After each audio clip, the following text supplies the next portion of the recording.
Welcome back, everyone, to the Path to LCS version of the Challengers League today. I still have Lennon and Beatdown coming through, and that was a pretty one-sided game after the first couple of minutes, so we're not going to talk about it a whole lot. We might come back to it a little bit towards the end because, you know, CLG Faith, had some good moments, but it was mostly Golden Guardians the entire time. So instead, we're going to introduce a new game here to Path to LCS, and it is called Draftical Puzzles.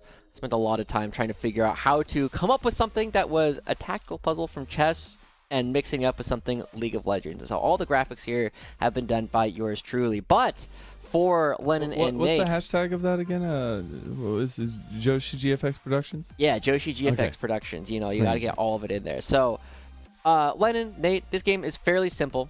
Draftical Puzzles is a game about teams drafting, okay? I've asked a couple of different players. I've gone back in time and found a couple of spots where there were some interesting draft picks that came through. And I asked all the players at the time about these picks. I asked, one, well, we'll get to it. What did you pick? Two, was this the best pick? And if not, what was the best pick? And three, why is the answer that you gave to number two the correct answer? So whenever we show one of these drafts, you're going to go from one to the other. We're going to start with Lennon, then we'll go to Nate for the first one. And you have to tell me what they actually picked, what they think they should have picked, and why they should have picked that second one, okay? Okay, you can get up to 3 points per round, all right? Okay. First one might be relatively simple, but you guys should recognize this. This was Wildcard Gaming versus CLG Faith, and this is the current state of the draft. And we're going to start with Lennon.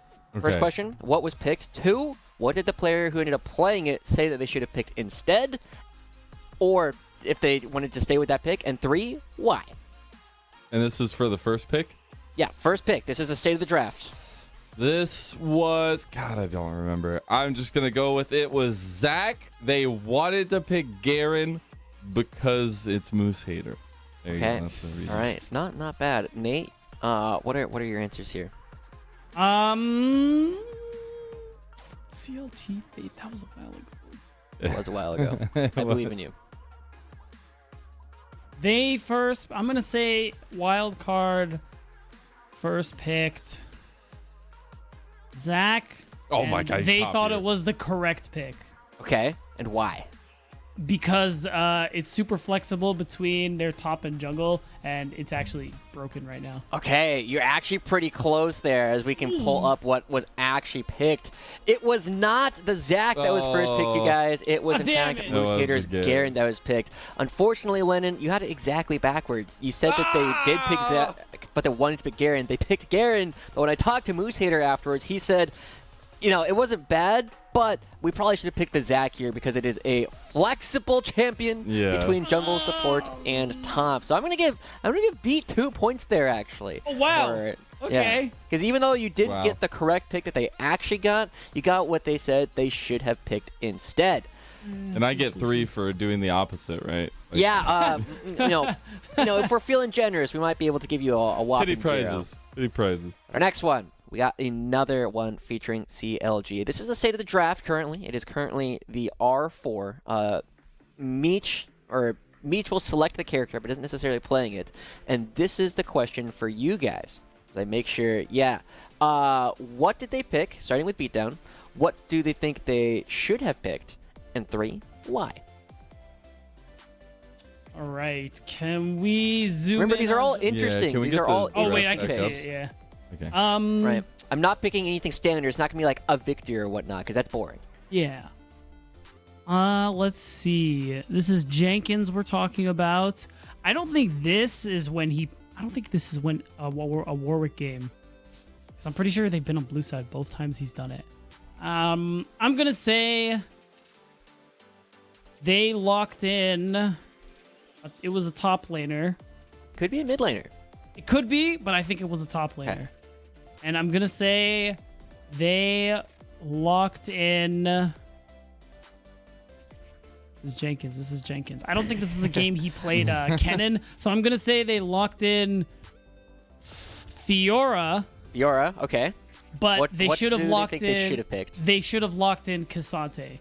Cassante? And why should they have picked Cassante? I mean, it's an okay matchup into Jax. You just kind of gotta outplay it, and in team fights, it's just so disgustingly, monumentally broken. All right. Okay. Lennon, your turn. Same 3 questions. What did they actually pick? What did the player think they should have picked, and why? I think they picked Cassante. Okay. I think they should have picked or wanted to pick Gnar. And just because they have a really good team fight setup with a lot of CC. I don't know why, but that's why. I mean, they sound like reasonable answers, you guys, but in fact, what was actually picked was Jenkins' Rumble. It was the Rumble coming through. It was the Rumble. I talked about it, and he actually had an extensive conversation with me about this, as I will go ahead and allow Cynthia to look at me instead of just the draft picks. But it is one of those things where Jenkins was saying that he actually really liked the Rumble. He thought that if he were to play it again into the Jax, he would have a lot more success. Unfortunately, he misplayed 1 or 2 at the laning phase. But what he thinks he should have played was Kennen, his traditional Kennen. One of the things that he is so much more used to playing. He's got a good matchup into the Jax, and he feels he would have been able to have a lot more impact on the game through some of the flanks later on. Unfortunately, no points across the board. We got 2 more of these. We're jumping over to another one. Cincinnati Fury going up against AOE Gold. All the bans are done. We are at first pick on the blue side. I know this one. Oh, We're going to start with Lennon. Wait, no. Oof. I know what it is. It sounds like it's something spicy, but can I defer to Vita? Take the point. You can, but you will get half points. Let's do. They picked Lucian. Should have been Nami because AoE steals the Nami. I don't know. All right. That's it. That's my answer. All right, Nate. It sounds like you're ready to go. Yeah, they picked Olaf because this is when they B1'd Olaf 2 games in a row, which was crazy. And I'm trying to look at the bans really quick. They should have picked Maokai. Do I need to even explain why? Ooh, okay. All right, Nate, you are going to at least get 1 of the points here because they did, in fact, this was Faisal's Olaf as the first pick. And Faisal had this to say about it. He thinks that Olaf was not only what they picked, but it was also the best pick possible for them to go with. And the big reason that he was talking about it and why they were so excited about picking Olaf first 2 games in a row is the first time AoE Gold trolled the draft and picked a ton of crowd control into Olaf. But the other thing, the reason why they particularly liked Olaf going into AoE Gold was because, quote, it blocks most of the meta champs and is especially good into Gamsu's champion pool. Really builds up on a lot of the tanks and some of the carries that they are able to play. So, I don't know, Cynthia. I think Nate is up to about 3 points, whereas Lennon... Participation award, okay. You know. Thank you. I'll give you my address. I'm just like that. It is what it is. I'm not a big... Game shows and me have a bad relationship. That's all I'm saying. All right, Lennon. We are going to let... Do you want to go first or second for this one? I'm gonna look bad either way, so I can go first. All right. Now, there's 1 pick left. We are the last pick here on red side. You get the entire rest of the draft already available. What was picked here? What did they think they were supposed to pick, and why? They picked... No, I was gonna say Rise. No, they picked the Syndra. Now remember, who's playing and would I pick Syndra because that's a boring champ? No, probably not. Now who's picking? Let's give a big hint here. I mean, it's absolutely insanity. Getting his pick, but I was like, maybe he took the Azir counter matchup for himself into the Equality of Blaze. That would be a confidence pick itself. Well, I know what they should have picked. It was the Galio. I don't know the first part of the answer, but they should have picked Galio because the Camille Galio combo. All right, got to go a bit faster. Nate, what do you think? I'm gonna think they last picked Azir, but they thought instead they should. No, not Azir. I'm gonna say Victor. I think they last picked Victor, and they realized that that was a mistake, and they should have picked... Oh, damn, Silas is banned. That's tough. Quick. Let's go. Let's get into Akali. Ari? Yeah, I'm going to say Ari. They should have picked Ari. No points there, but Nate, you will still come out ahead because this was, come on, guys. It's Insanity's Udyr. Come on. That game. Oh, my God. And he says, yes, they picked Udyr. He says that it was the best pick, and the big reason why is he says because it is the most fun champion possible. But with that, we've been hanging on to people long enough. We are we are slowing down all the games for enough. So let's get you guys back into game for game 2 of CLG Faith versus Golden Guardians. All right, let's see what the chants have wrought for the faithful in the downtime here. CLG Faith will be on the blue side. We got Golden Guardians on that red side again. We'll see if these similar bans come out from CLG Faith. I think we still obviously see a lot of very powerful picks, but maybe adapting a little bit to what we saw in that game number 1. Not adapting so far is that Elise ban and the Ashe ban that we see from both sides. And I'm wondering if we do see that kind of switch up. If so far, I think ban-wise, nothing is going to change. And if we want to talk about slightly different strategies, maybe first picking something like the Lulu, so you can go for Zeri Lulu for Aaron and Sketch. You can get that late game team fighting power and a lot of DPS as time goes on. And that can open up town for something like the Akali or something. Maybe like the Kassadin. Kassadin is nerfed on this patch, but I mean, Kassadin level 16. Still very good. That wasn't what they ended up touching on the balance team. Mm-hmm. So it could be some switch ups come through. We could see the run back because I don't think there was anything wrong with what CLG Faith were actually doing. It's just execution early game, a little bit of hesitation here, a little bit of Golden Guardians being pretty damn good there. And it is the same draft, or at least so far in the ban phase. We'll see what the first pick ends up being for CLG Faith. I expect them to try to get something at least set up potential, maybe even with this Maokai coming through. That first pick is available there, but I still want to see some more of that control come out. I think we got this Sejuani last time for NXI, and we got to see some of the forays into aggression, but I want to see this. There we go, the Maokai pick for NXI. And I think we see the different switch up in bans because I'm almost certain Maokai was banned before, but this time Golden Guardians banned Fiora. And I think the trade is coming through because Rosethorn has been so good on the Sejuani these last couple of weeks. Really great success rate early, mid, and late. And that's probably what they're going to grab for him as well. And I imagine Lulu will be paired with it too. Oh no, they're just going to go ahead and say, might as well grab it. Mine. Might as well. Oh, second switch to the Nautilus. I like it. So Nautilus a little bit more of that engage, but still that roam heavy support that is potential there for Prismo. And we saw how much those early roams paid out for him. It's the Jinx coming in that has been silently rising in priority, it feels like.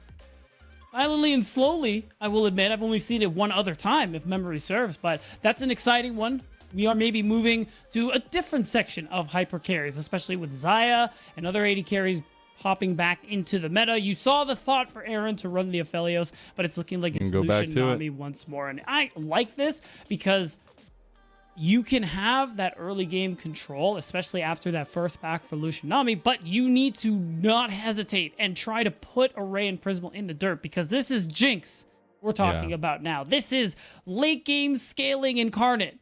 So if you do not lead in that laning phase and put Array behind, you're going to struggle. See the hovers coming through here. The Scion picked up, not letting it get banned in the second phase this time. Concept showing the cards a little bit at the top side of the map. We'll see what the bans do give us as the Gwen ban away, and I'm sure these top lane matchups will get pinched down a lot towards Bajani. I wouldn't even be surprised at this point if Golden Guardians also ban away the Camille, another notorious tank buster on the top lane, just to absolutely make sure Concept, has the best matchup possible. But overall, you have that front line very clear. Golden Guardians are going for a simple front to back composition, and it's CLGF going to start pinching that jungle pool away. You might as well. Usually, we don't see jungle picked this late. This meta, or maybe even the past couple of metas, so they're going to be able to take advantage. I think it should, just because if you want to keep, I think doubling down on the jungle would make a lot of sense. Force Rosethorn into something with maybe slightly less or uncommon early game impact, so that you as the Maokai can have that fun early game. Well, we'll see, and it is that vibe. So a lot of focus. 3 bans to Rosethorn and Beatdown. You know your stuff. It is. Still, though, I think something Rosethorn will be fine with. I think we still see the likes of the Wukongs and stuff like that are available. A little bit more of that like forward push, but you're not going to have that same control around objectives, that same vision control with the saplings and things like that CLGF will have. It does look like it should just be kind of that tried and true. Oh, we got the Soraka locked in. Huh? Oh, whoa. So, Rosethorn Rosethorn, I swear to God, if that is Nautilus jungle, I can't do anything because I'm behind a screen, but I will be very concerned, confused, and upset because what am I looking at? Hey, you needed a little bit of engage, maybe. We'll see. We'll keep those conversations for whenever we get this final pick from Golden Guardians. It will be the Jax that has been left open, picked up for Bajani. I think a really, really nice side lane pressure now, and something that he can feel, I guess, a little bit confident taking into the Scion here. But the final pick for CLG Faith is going to be a question mark for me, and see what Town wants to take into Young, this premier mid matchup, and this new step in the right direction for Town. I mean, I think this is a good assassin game for melees. Okay, you're kind of low on magic damage if you do the Irelia, but I like it overall because this is comfort for Town. This is what I talk about when I say melee specialist. He's really good on these picks, although the Vex makes it... Oh, actually, Vex would be so good. Vex would be... Oh, I don't know what's happening anymore. I don't like... I'm so confused. I actually think it's Nautilus jungle. Oh my God. It's not... I heard Spica was playing this in solo queue, and it's real. Let's go. If I didn't watch the streams, if I didn't look at it, I thought it couldn't hurt me. But Rosethorn is knocking on my door. Oh God. That's crazy. Open up. He's coming in. But no, great stuff. Great adaptation and flexibility from Golden Guardians, again playing their hand early and saying, oh, you think it's going to be this bot lane matchup, and now they actually have a pretty strong bot lane sustained matchup into the Lucianami, and I'm definitely looking at Rosethorn to find something on this Nautilus jungle pick. Yeah, late game is not yours as CLG Faith, and if the last game was any consolation, CLG will have to really step it up in the early game because, I mean, Golden Guardians, 20 minutes, if you're even, it's over. Golden Guardians will win the game. Like, you have Jinx, Soraka, Azir. You have a really strong front line and engage with Nautilus and Scion. Like, I don't know what to tell you. So I'll just tell you. Tell me, please. When I first started playing League of Legends, and the Astro Nautilus skin came out, I would always play AP Jungle Nautilus. And AP? Nashor's Tooth, absolutely. Nashor's Tooth, first item. Go those quick attacks and do all that AP damage. Oh, it was great. I know that's a long way away from this one, and I'm nowhere near as good as Rosethorn, but I'm very excited to see what this gank-heavy, kind of aggressive, engaged style jungle can do for him when we have seen him find success on those types of junglers before, and he got so heavily pinched in his pool. Yeah, and it's crazy that he's able to dig this deep onto a champion we haven't seen in the jungle since... God, long before I started playing League of Legends. But the interesting thing about it, too, is that I heard Spica played this before 13.3 came out, I'm pretty sure. And 13.3 is interesting because that's the patch we just came onto this weekend on NACL. A lot of melee supports like, you know, Rakan, Alistar. Oh, that's right, Nautilus as well. Isn't that crazy? Also got some buffs to, you know, a little damage here, little extra shield HP there. And that just makes Rosethorn that extra early game threat here. So the laners of CLG Faith need to step it up big time in game 2. Well, and like just in essence, right? Like Nautilus has a fun clear because he does, once you get the level in the W, he does have the AoE, right? So I love to see how this pick does go through, but we'll check on that a little bit later, as bot lane's definitely having a little bit of a scuffle here early on between the two. And I don't expect there, unless there's a little bit of a 2v2 aggressive stance from CLG Faith, to be much more down this way. Did you need it? You have the Lucianami. I mean, so far, CS-wise, it's not been going too well. Keeping them off level 2. Trying to, at least. Yeah, I mean, I think they will. They have a lot more minions to play for here, which is, I mean, okay, all things considered. It's just that don't fall too far behind, and once you get that serrated Dirk as Aaron, that's when you and Sketch really need to pressure this matchup, because and NXI, I know you're going topside, but this better be like a full clear straight into bot side again, because these guys need some help. Well, you even saw last time around, he was willing to go towards topside, not go for that early path bot side, which is interesting to say the least. When you have the Lucianami, typically you expect to try to get something going for them early on. But we'll see what the gameplay lends out to. It looks like he has foregone that full clear and going straight for a topside game. Wow. And concept, like he has sniffed it out, which, fair enough. That's an option as well. But Johnny, a really great Jax game when they played against Wildcard. and can be that big side lane monster later on if he manages to get ahead. So that's something to play for as well on the side of CLG Faith. But NXI back to farming in town, trying to trade as aggressively as he can, isn't able to do so. And wow, look at Prismal. Level 2 roams. This timer is probably when you may expect a gank from the jungler. So him just being there to cover, give that extra bit of healing is huge. Very close in topside concept. You know, the force it back from Bajani. Yeah, now here comes Rosethorn potentially to get this Scuttle Crab. A little help from Prismal as well. A little help from his friends as they're going aggressive here with Prismal's move. And again, back to this whole, well, pardon my phrasing, concept for Golden Guardians is just that cohesion again that we saw starting to bubble up in game number 1, and we're seeing just start at the forefront in game number 2. Golden Guardians working on a lot of new concepts here, it looks like, as think of the concept of Aaron and Sketch dying. Nice flash into the trap jaws, and Sketch is down for first blood. Array gets the gold. Wow. Really great start for Golden Guardians. Bajani getting a little aggressive topside, but Jinx getting a kill is so important. Yep. Oh, the prediction. Quick flash gets the auto in before concept as flash comes off, and that's a big solo kill for CLG Fate. A much needed kill with the flash in trade, and as long as Bajani gets this wave in without any issues, that's a dub for CLG Faith. Oh, okay, he's good. Now, circling back in on what we've seen so far, CLG obviously a little bit on the back foot in the bottom side of the map. Love to see Bajani getting a pressure relief kill in top side now. But I'm looking back at NXI, looking at the absolute hover around mid lane the Golden Guardians have put on, and NXI's response to that. Now he'll catch Prismal trying to go for that roam here, and they knew he was coming, but down comes down first, and Prismal gets caught out. The flash over to try to get to Young. Young is here, so is Rosethorn. Prismal left out though. He'll be taken down, and CLG, they'll get a kill for town. That's both summoner spells out of the picture as well. That's a huge catch out for CLG. It means that Prismal, if he goes for another one of those roams, he's just a fragile, small, little enchanter. It's going to be able to get taken down very easily once more. You got to imagine NXI, the rest of CLG Faith are going to be looking for him. This is such a good catch out, knowing that Prismal has just been constantly on the roam as this squishy Soraka early on. Yep. He needs to be punished, and they do just that.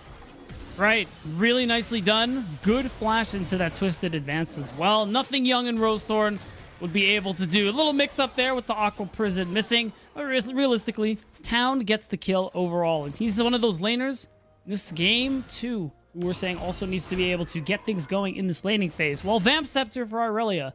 That's a good way to get things going.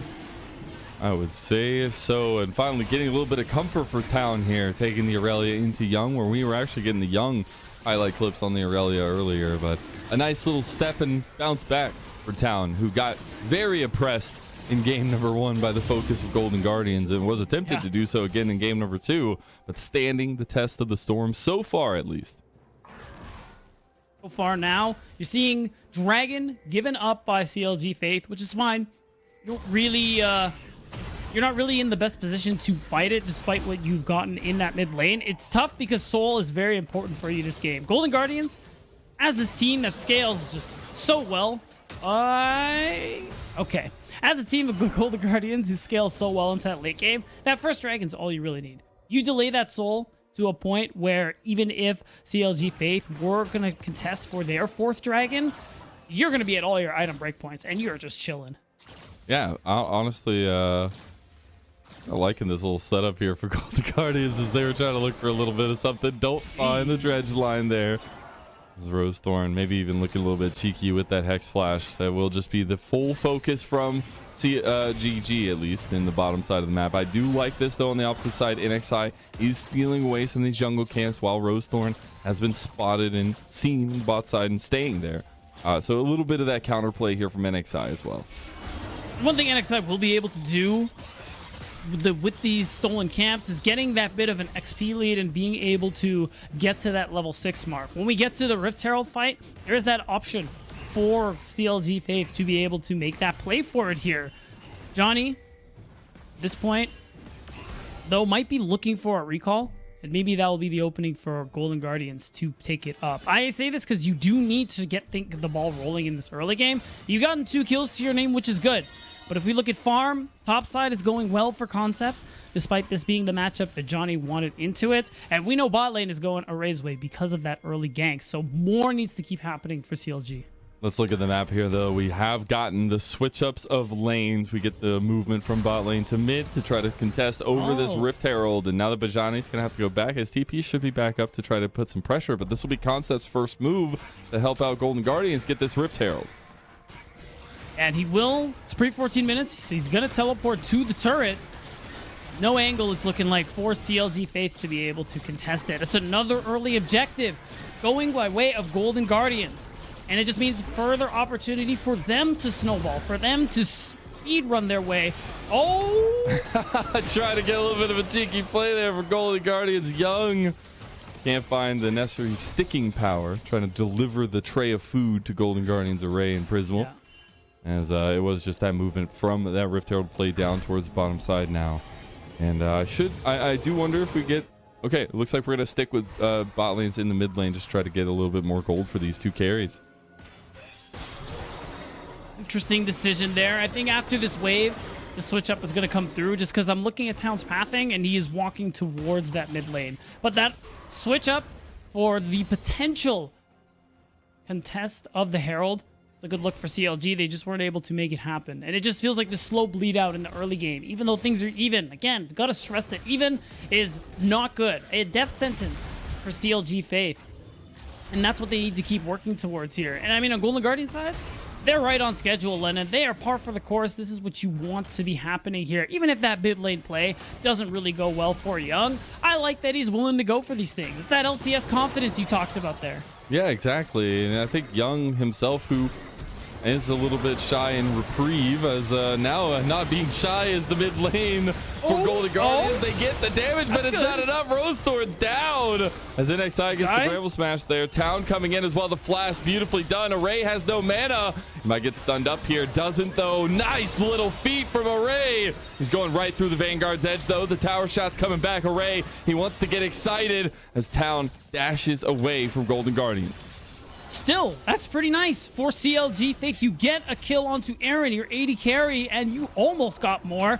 Forced both summoners out of Array. Means this next objective fight coming up, something you're going to be able to contest because Array is that vulnerable. So I'm looking for NXI to be able to find that angle. But Johnny with the teleport does have that option to join as well. Yeah, we're pre-14 minutes, but we've definitely seen more often than not in these situations, a top laner just teleport to that bottom tier 1 turret and then assist in securing the dragon. I do like to see this pressure, though. We'll take a look back at this engage from Rosethorn here. Yeah, really nice turnaround, and it's good. It's a good heads-up play from NXI. Immediately drop the ultimate there. Use all your CC to make sure Aaron picks up this kill, and the discipline to wait until this very last moment, baiting out Array's flash for the play to come through. And you saw the rest. No kills ended up happening. The teleport from Young was forced, and we see the Rift Herald buying the space Golden Guardians need to pick up Dragon number 2. Another objective going their way. Yeah, this will be full objective control so far from the Golden Guardians, and really good map movement, even with that caught in transition moment from Prismal earlier. It's been just that. They've been going for these kinds of plays. They've been going for these roams from Prismal and kind of connecting Rosethorn to the rest of the team. That's the Golden Guardians that we needed to see. That's where we've seen the most positive beatdown. And it's been great to see them do that, especially with those early struggles, the first few weeks of play. That's when I talked to Array first, and he had mentioned that it was a wake-up call for them, saying that they needed to work harder, saying they had that potential to win the split. And I mean, almost every player says that about their team. Several players have said that to me about their teams. And Golden Guardians, despite initial thoughts going into the split, they are a team that I actually think can go pretty far in playoffs. I gotta keep on the right track here, though. And speaking of the right track, Concept's doing a pretty darn good job in the top side. 20 CS lead there. We get the Nature's Grasp connecting onto 2 here. The Bramble Smash should not Prismal back. He does have healing from the Wish, but he can't get out. He's already flashed. And the rest of CLG Faith are here. Aaron gets the kill. Another really nice catch out These little small things from NSI, tossing the sapling in the brush before going in on Prismal to make sure the slow also gets procced when he tries to get away. This proactivity is what we wanted from CLG Fade. They aren't caught up in gold yet. A lot of this top lane all series long has been going Concept's way, but overall, this is what we want to keep seeing, because now you have your Lucian, who is 2-0. You have this Irelia, who's 1-0-1. Oof. And these are people you can play through to try and get yourselves back in this game. That's a flash burn from Bijani. There is a visit from Rosethorn here as well. They want to try to dive him. He has nothing left. Depth charge connects the CC, and they know it'll land. Concept gets the kill, and XI needs to run himself under tower. But Golden Guardians, they do not want to give up, baby. They want to try to get out of this one, as getting a little bit of the kitty smash back, and Dredge line does go a little bit wide, but good execution from Golden Guardians. Yeah, Bijani feeling safe because his jungler is nearby, ends up getting punished for it.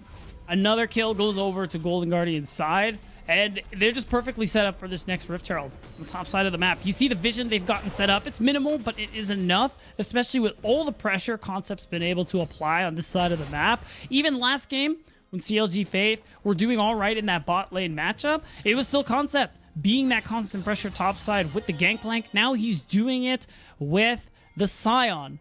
And you got to imagine, even as Jack scales into side, if Bijani still is being held back by Concept, it's just going to make the few win conditions CLG have that much harder. I am very happy, though, for CLG that they are bouncing back from that game, number one. I think it was obviously a devastating loss, right? But I think to see this team coming together, especially with Town newly put into the mid lane, but especially that kind of steady progress I've seen from Aaron and Sketch, adapting to the meta, but also feeling that aggressive tense from them a lot of the time. And NXI feeling a little bit more confident to have these kind of forward-making plays. I see some of the machinations there, right? And I think Town on this Irelia is definitely in the right position here in game number 2. True. That Blade of the Ruin King is a big spike for that champion. And I mean, if you look across the board, with the exception of top lane, first items are coming through for CLG Faith, meaning that this third dragon is something for them to keep an eye on, something to play for. If we look at stats and itemization right now, this bot lane for Aaron and Sketch is doing a little better than Array, but Array still has the call to sell. And that's going to be the big thing for me on whether or not CLG Faith will be able to comfortably contest that third dragon. Because if it's a big buy and Array is close to that second item, or maybe is able to get there, that's going to be really difficult. But you see CLG Faith setting up anyway, trying to clear as much vision. You see them pushing out this mid lane, making sure they're set up to get this dragon, because Soul Point, with the comp GGC has, will make this game so hard.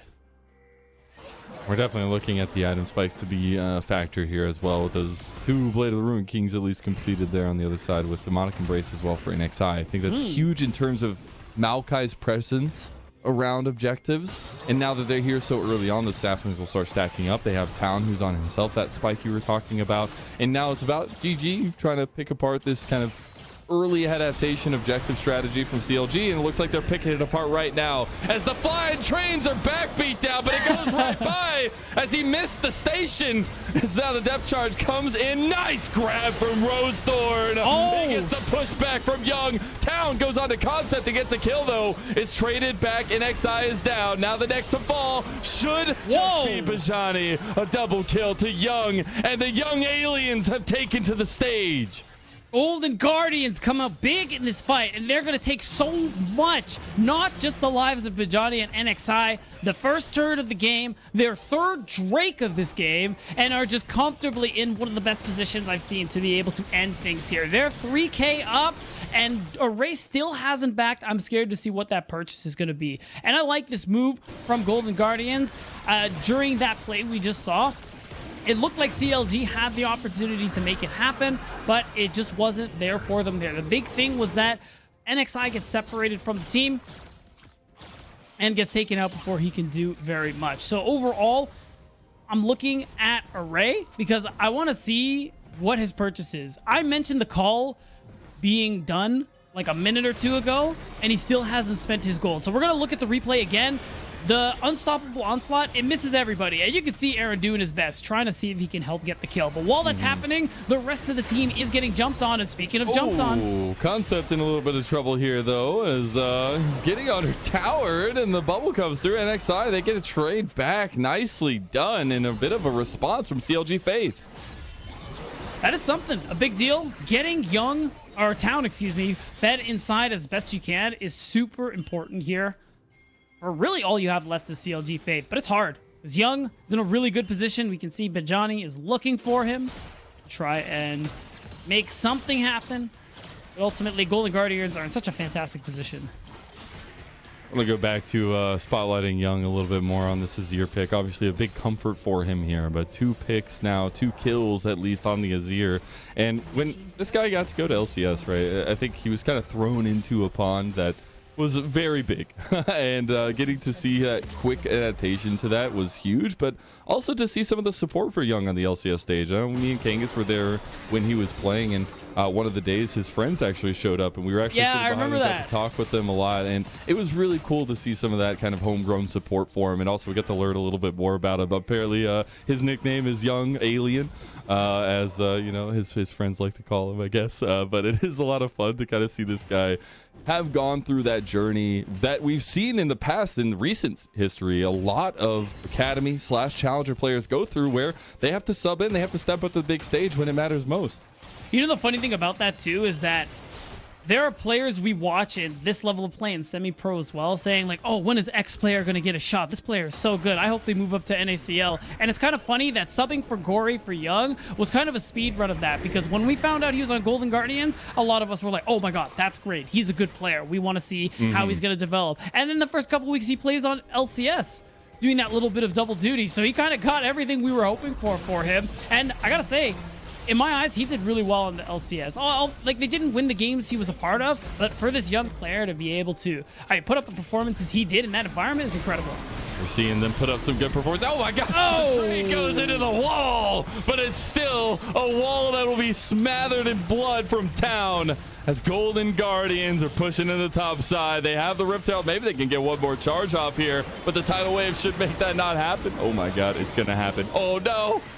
Protect the President, Shelly. It does get the charge, and it's still alive. 39 health on the Rift Herald. The Nature's Grass. Another charge comes through. Oh my God, MVP Shelly. But really, the MVP is Golden Guardians Challengers, as they'll sweep CLG's Faith off of the map and take a 2-0 victory to improve to 13-7. And what a convincing performance. Didn't quite get the dancing Shelly, but one last dying breath from CLG Faith as Golden Guardians take the Nexus for a convincing win. There is the final touches. Aaron wants to get one more kill. The Prismal. Okay. Let's go, Aaron. Get a little bit back for yourself there, as that 2-0 victory comes through, and Golden Guardians triumphantly stand up. And that is our finishing touches to the first series of the day. And what a stance from Golden Guardians. I'm sure we'll get to hear a little bit more about that win shortly. We're going to send it to a break and get ready for that interview. Welcome back, everybody. I am joined now by the victorious Golden Guardians Challengers mid laner, Young. It's good to have you back, Young. I know that LCS had you for a little while, but we got to talk a little bit about what happened today. We were so excited for you and Town to be playing a couple of these melee champions going into each other, get the melee on melee. What happened in the draft that meant that we didn't get that? I don't know. I was just kind of like idle in the draft meeting, or like if we didn't have a draft meeting, I just like showed up, and then it was just like, oh, like Talia's good here, like you should pick Talia, and I was like, okay. And then the second game, like, our draft was pretty fucked, so we needed to Azir there, so it just happened. Fair. I mean, it is what it is, but it also sounds like you've been having a lot of real success, and especially the games that you're winning. I've been looking at some of your KDAs and your match history, and it feels like you're rocking like KDAs of like 5+ almost every single time your team has been winning so far. Whereas sometimes in the losses, it doesn't feel as though you have been as present. What has been necessary for you to get to pop off, have some of those great KDAs, and actually find some of these wins?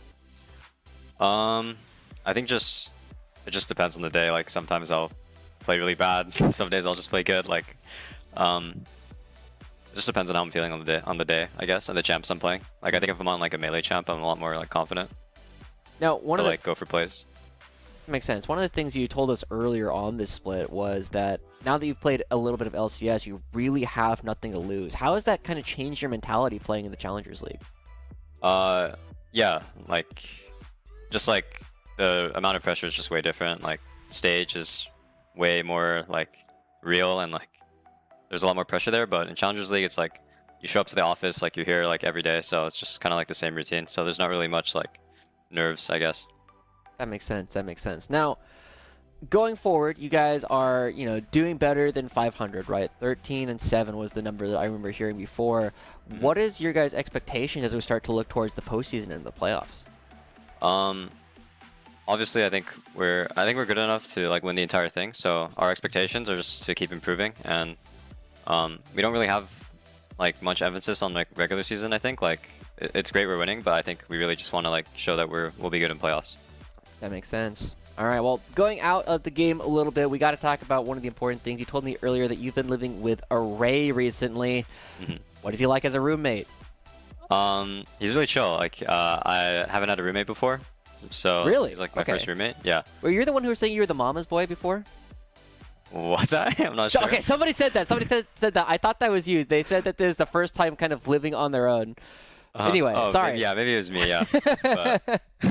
But, first day I came to LA, he like showed me around and we got food, and he's like a good friend. Nice. All right, well, fair enough. If nothing's going on, if there's no good drama to share, we got to ask the other important thing, which is I've heard you've been basically single-handedly supporting all the SoundCloud rappers, and you're probably the guy. Are you the guy who goes like when you go to Santa Monica and someone's like puts a CD in your hand, and you're like, oh yeah, here's $10? I mean, I'm not that guy, but I could be. I'm not could do be. That. Well, you do have a lot of SoundCloud rappers that you've been listening to recently. Give us a couple of recommendations for everybody else. I mean, I just listen to a lot of Drain Gang. I don't know if you guys know what that is, but no idea. But I will have to look it up after this. We have a little bit more time. The Drain Gang. I'll go ahead and add that to the list. Well, I think that's all we really needed to ask you today, Young. It sounds like you guys have been having a good time, and you have a day off tomorrow. Do you have any shout-outs that you'd like to give, or anything else that you'd like to say before we let you go? Shout out to my team. Shout out to Flair. Yeah. All right, perfect. Well, thank you so much for joining us, Young, here on the Verizon post-game interview. For now, we are going to go to a short break while we get ready for our second series of the day of FlyQuest Challengers versus Wildcard Gaming. Don't go anywhere. We'll be right back.